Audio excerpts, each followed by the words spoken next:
In today's video, I'm going to teach you how to enter 1099 Consolidated in TurboTax.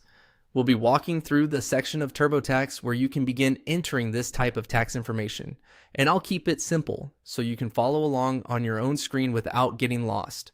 If you already have your tax documents nearby, that will make this process much easier as you move through the menus. To get started, sign into TurboTax and open the return you're working on. From the main navigation area, click on Federal. This takes you into the part of TurboTax where your federal income details are organized. Since forms like a 1099 are tied to taxable income, this is the correct place to begin.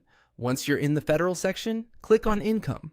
This area is where TurboTax groups together all of the income categories you may need to report, including wages, investments, retirement income, and other tax forms. If you don't immediately see the exact form you're looking for, that's normal.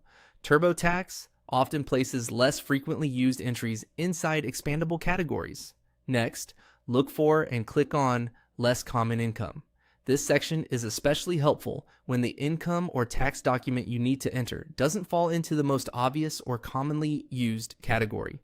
If you've been scanning through the page and wondering where to go next, this is usually where more specialized options appear. After opening Less Common Income, scroll until you find the section labeled Miscellaneous Income, 1099A, 1099C, then click Start.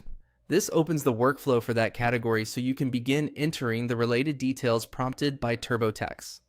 As you move through this part, take your time and read each screen carefully. Tax software often asks follow-up questions based on what you enter, so the path may vary slightly depending on your situation.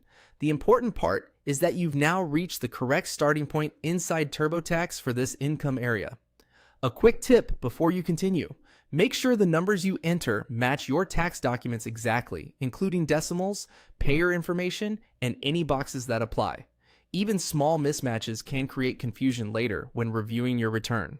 If TurboTax shows additional explanations on the screen, it's a good idea to pause and read them rather than skipping ahead too quickly. Those prompts are often there to help you choose the right option and avoid reporting something incorrectly. That's it for getting to the correct section. You've now navigated from